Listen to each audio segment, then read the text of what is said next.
We're searching for New York's best and brightest architectural and interior design projects. New York architecture is world-renowned. In this series, we highlight and celebrate that magnificent work. Welcome to New York by Design Architecture.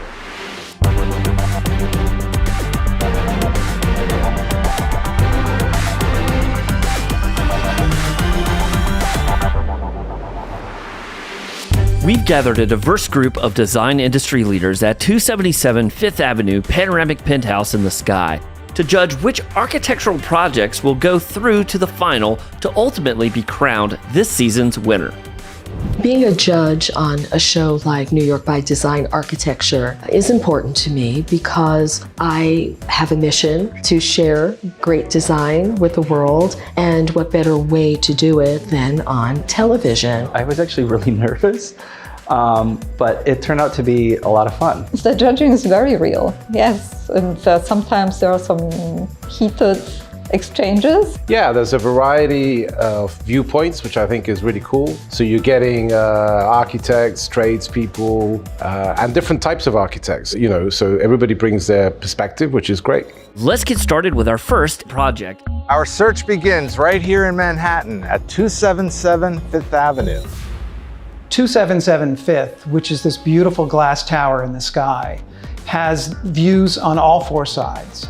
So as you get to the taller floors, the views go on forever. The beautiful rhythm of the glass in the walls just creates this investigation of the views. It's not a pure glass facade, which I think is really the big plus of this building, that you do have some wall space on the interior.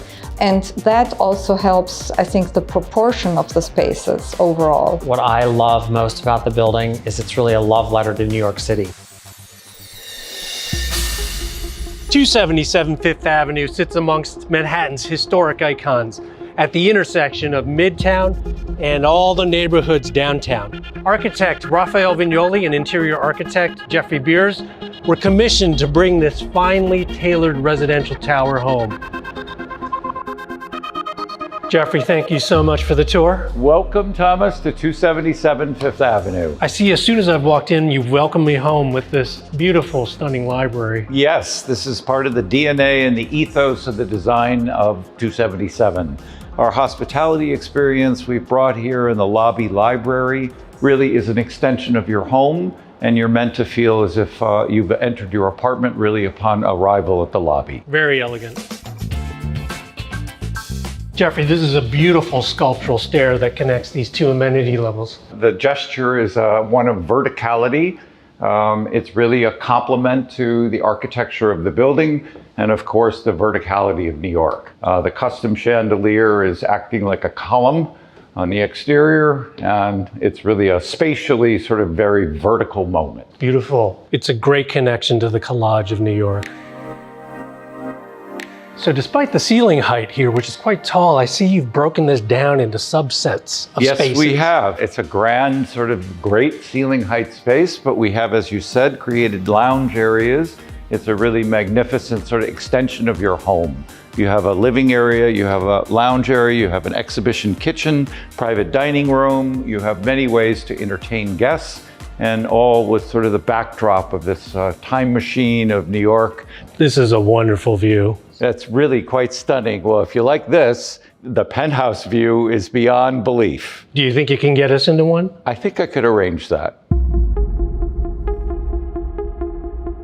So here we are in one of the glorious full-floor penthouse homes. This is amazing. What a grand room. And I see what's so interesting about it is that even though we're on a corner lot, you have all three exposures here. It's an amazing aspect to this building and a New York lifestyle that you are on top of the city. To the south, you're facing the Flatiron Building, the World Trade Center, Ellis Island. To the west, you have the Hudson River. The sunsets are absolutely amazing. And to the north, of course, we have the Empire State Building. It is really a stunning cinematic way of living and appreciating New York City from this location. I'm ready, let's move in.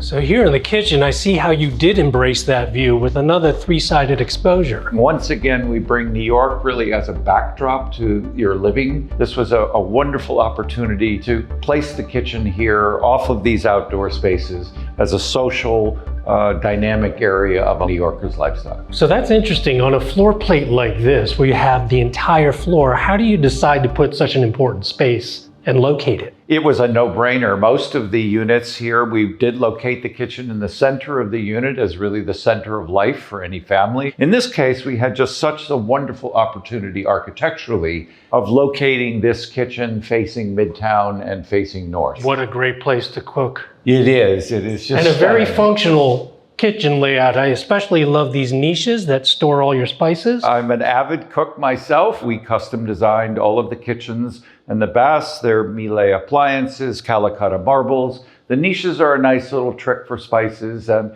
prep areas in order to cook. Sure. If you're a great cook, I'm available for dinner next week. You're welcome anytime, please. So let me actually show you one of my favorite spaces, the master bathroom. The bathroom is one of your favorites? That's unusual, but I see why you say that. It's very well appointed. Thank you very much, Thomas. It is. I'm very fond of the materiality and the tailoring of the bathroom. We custom designed the medicine cabinets, walnut vanities, Bianco Dolomiti floors and countertops, San Nicola honed marble on the walls. The detailing throughout the water closet and the showers is really quite exquisite. Look at this glorious view. We've got the Empire State Building, the Chrysler Building. I mean, this is New York at your doorstep. I feel like I'm part of the skyline here. It's really an incredible panorama. Isn't it amazing? I mean, this beautiful loggia on the 54th floor. And look at this, Thomas. If you look directly down, centered in the window, you can see One World Trade. Directly to the south, if you turn this way, you're looking right up Fifth Avenue to Central Park. That's amazing. This is a New York moment at its best. The Flatiron Building was one of the tallest buildings in the city when it was built in 1902. The Empire State Building was the tallest in the world for 40 years, and now we're staring at it right in the eye. New York is about growing up and going up and living in the sky, and there's plenty more of it to come. We're searching for the #1 architectural project of the season. I love being with kind of the designing minds, and I think we had a great group of people. Hearing their points of view was great, and it was really fun. I feel like we're all very good at what we do, and we can weigh in with real expertise, which has been exciting. The NevelHaus project was unique, but yet something that can be replicated and duplicated. I really loved the NevelHaus. It still feels warm, yet it's modern and clean. I love the fact that it's this compact size. The design is elegant, the materials are elegant, and the detailing is immaculate. The Catskills, nature, the woods, and an unexpected surprise. So Adam, this looks like Manhattan arrived in the woods. Yeah, we were really excited to develop a home that a New Yorker would be comfortable in the country. I mean, this looks like a barn, a modern barn. Exactly. Modern barn is a good way to put it. And we wanted to develop something that felt comfortable in the landscape here. So it started with a barn, and interestingly in Europe, the Europeans that came here, there's this tradition of waterproofing their barns with creosote. And so that made them black. And so that was the inspiration for the wrapper and the roof. And a lot of windows that are all the same size. Yeah, it's a kit of parts, and the idea is that you can arrange the windows to capture view and or sun. Generally speaking, the living loft is facing towards the south to catch heat in the winter. So the kit of parts, it comes with instructions like an IKEA furniture? Well, hopefully we make it simpler than that and easier from start to finish, handing it over fully complete. But yeah, that's the idea. Perfect. And then what kind of a price point are you pitching this for? Yeah, this all sort of started with a little bit of a joke. Could we build a modest, small footprint, 3-bedroom house in the country for the cost of a 1-bedroom condo in New York City? Right. And which is not a stretch, I don't think. So here we are, back in time before the house was finished, right? Actually, we've gone forward in time. This is one of 20 we currently have under development. So that initial idea of yours has really proven out. Yeah, we followed trends closely, and we knew there was a demand for quality, sustainable, beautiful homes in the countryside. So NevelHaus, the name that you've given it, where does that come from? So that actually comes from my side. My father's Dutch, my mother's Austrian. And the word Neville in Dutch translates loosely to a light fog or a mist. And house obviously translates in German to home or house. When we were looking for the site for the first home, we were walking through the woods and this light fog sort of encompassed us, and we sort of fell in love with that landscape, and the name stuck. Well, you know, when I first heard the name, I thought of Passive House, the construction principles. I imagine you're following those. We're absolutely guided by sustainable building practices here. And one of the great benefits of that is a really high R value and airtight structure, which creates an energy efficient product for our customers. We've also added additional measures, including triple pane windows, a high efficiency VRF system for our HVAC, as well as an air exchanger. Right, it sounds like you're learning as you build so many of these from one to the next, right? Absolutely. We build our process on every single one, and our means and methods for sustainability improves with every single build. The hayloft was developed as the secondary bedrooms or the kids' bedrooms. And then there are these little nooks or balconies that look over into the main loft that are for hanging out, or there's a desk over in the other one for working. Right.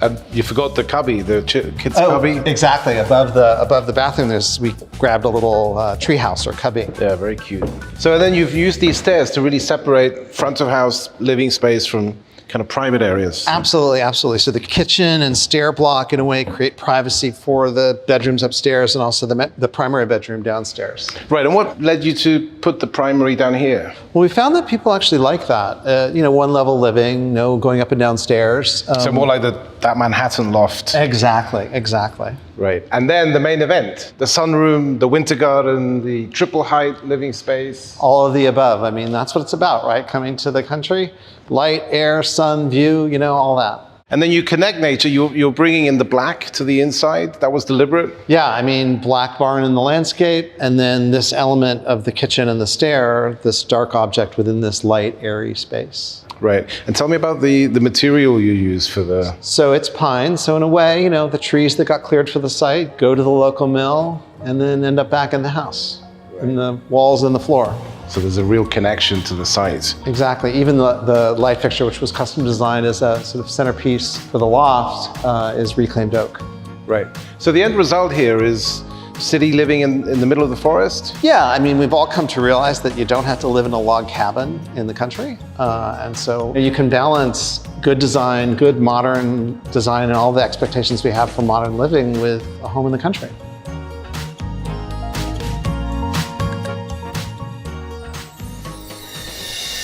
In this series, we're introducing 3 new awards. The Air, Light, and View Award, sponsored by Marvin, celebrates the best use of windows to elevate design and promote well-being.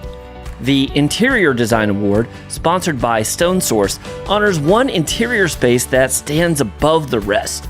And the Exterior Design Award, sponsored by Porcelanosa, will be presented to one project with exceptional exterior design. Winners will be announced in the final episode. Our next stop is downtown Brooklyn for a look at the Amberley. So our firm, Woods Baggett, designed the Amberley, and it was so nice to have that project highlighted. And I think that this is a very good addition to the neighborhood and fits well into that neighborhood. So instead of renting the top floor for substantial money as a penthouse, they made it into one of the communal living rooms.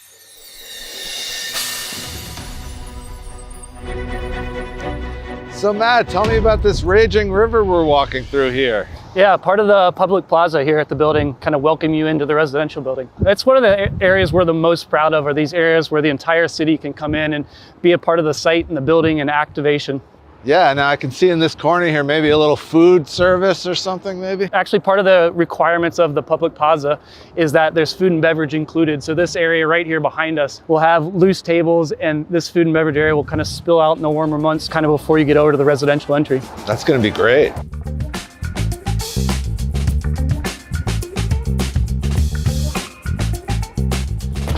check out one of the units. You'll see one of the things we tried to do here was get a view from everyone's front door.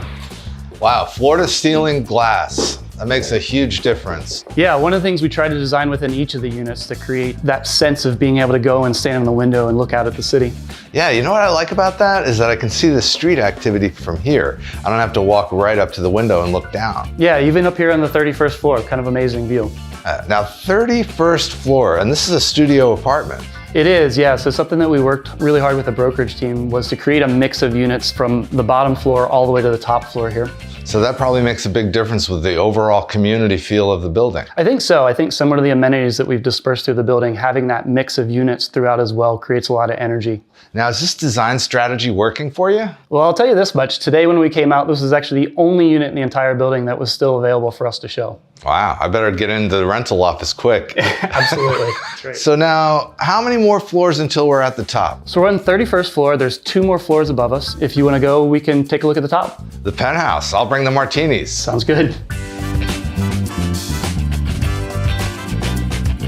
So Matt, here we are up here in the penthouse. Well, no penthouse in the buildings, but we can still have those martinis. Nice. Now, you could have turned this space into a gajillion-dollar apartment, and yet it's a common area. It's an amenity space. There's certainly enough room up here to make an amazing unit, but part of the design philosophy here and part of what makes the building different than everything else is this amenity, double height amenity at the top of the building that every unit in the building has access to. Yeah, you know, I love that because so often in these high-rise apartments, you never get to meet your neighbors, and yet this space brings everybody together. You can actually meet people. It's true. Even though the view out is really the focus of the space, you get a lot of people having meetings up here during the day, activities that are planned throughout the years, and I will say 4th of July fireworks from here are pretty amazing. I think it's a really successful democratic philosophy behind this whole building.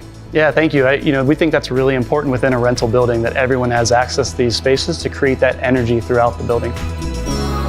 Usually the amenity space is buried at the base of the building next to the rusty soda machine, but that's not the philosophy here. No wonder this building was the finalist at the World Architecture Festival.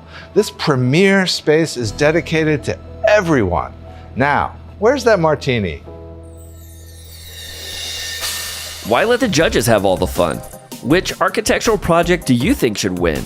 Vote for your favorite in the Kohler People's Choice Award.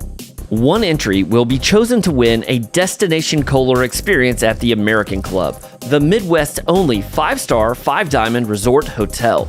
For more information and to cast your vote, go to NewYorkByDesign.com or scan the QR code on the screen. Good luck. Before we reveal which projects from this episode have been selected to go through to the final, we'll turn our spotlight on renowned architect Rafael Vinoly. Rafael Vinoly. Great to see you. How are you? Thank you. Oh, very Thanks good. for coming. So this is where all the magic happens, your well, New York magic. studio? It's all where the work is made. I mean, you're just incredibly prolific. Over 450 projects and still counting, of course. Function of the age, I guess. And what's this project here holding court in the middle of your studio? This is the design for the new museum of the National Medal of Honor, which is this very special award to people that have done extraordinary things in battle. The idea of the project is the definition of that kind of act is always lifting a heavy burden in favor of, helping your mates in battle. No, I just wanted you to see this terrace that we have here. We're so lucky to have found this space. Yeah.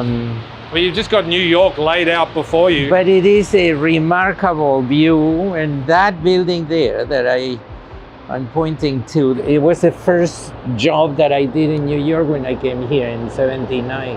Having the chance to work on it, it's really quite a gift. Were you a little bit scared, your first New York project? I know you know my answer. Okay, so this is one of your more recent projects, 277 Fifth. This is one of the penthouses, yeah? Yeah, we use this, it's not a technology, this is like the oldest thing in the world, right? I mean, which is to make physical models rather than just computer aided. And it's a great device for communicating to the client. Yeah, but it is a lot better than if I wanted to explain this thing Exactly. with this package. I love hearing you talk about this. You're not tired of this, are you? No, it's impossible to get tired. I mean, you know, each of these projects is such a super interesting intellectual problem, I think. A reflection on how your thinking evolves over time and with experience, and no way to be tired of this. No, I just wanted to show you this place because it's, you know, I spent a lot of time here. You sleep here sometimes? Well, during the pandemic, I practically lived here for 2 years. You know, this is the place where I do my manual work. I wouldn't have picked that. You're a crane guy. I'm a crane guy, very much so. It's again, I mean, this business of lifting, as I always said, the difference between architecture and art is basically the weight factor. And this is art. Well, I don't think it's art. It's just more than anything, just an exercise. I think that drawing people is one of the most difficult things in the world. And since I still believe that you really have to maintain your ability to draw. Where are you taking me now, Rafael? I'm taking you to the real Sancta Sanctorum, which is this place. This is the room I was telling you, which is the best room in the lot. My goodness. The acoustics in here, when you shut that door, it's gone dead flat. Yeah, it is totally insulated, isolated from the outside, and the sound that is generated here cannot be heard from outside. You do this for relaxation? You come in here to escape? It's been a passion of mine from very early age. It is just for oneself. It's the ability to connect with the people that wrote this amazing stuff. I guess I'm not going to get out without you asking me to. I think I'm a bit scared to ask, but I would love to hear a little piece.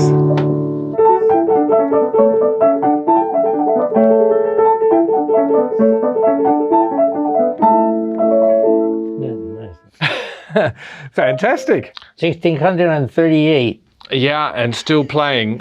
I wonder this guy. Yeah. And I think your buildings will last that long as well. No. Hopefully not. So I don't know, Rafael. I have to humbly disagree with you. You're absolutely one of the world's leading architects. Noted. We all know that. But you are an artist. You are a musician, as far as I can tell. Yes, it's just again. I mean, you know, I'm an aficionado to greatness, but not great. I mean, you know, there are very few people that are great. Well, you're a humble man as well. What a pleasure. Thank you so much. Nice to meet you. Thanks for coming.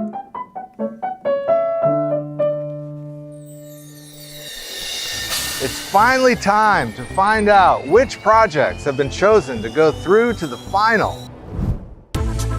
I'm so happy NevelHaus made it to the finals. It's one of my favorites. Maybe it'll win. It's such a beautiful house. It's light-filled, and it feels very appropriate for the area. There are enough people who want homes in the country, and this is a really good example of what that sort of living could look like. 277 Fifth really is embodying the international style. As you walk through the space, you get surprised as you have a new vista, because it's not all glass. And you have this modulation between open and closed. So it is part of that family of important tall buildings in New York City, but at the same time, it's very intimate and personal. Congratulations to 277 Fifth Avenue and NevelHaus. Best of luck in the final. Join us next time for more inspiring designs on New York by Design architecture. For more information on any of the projects featured in the series and to vote in the Kohler People's Choice Award, go to newyorkbydesign.com.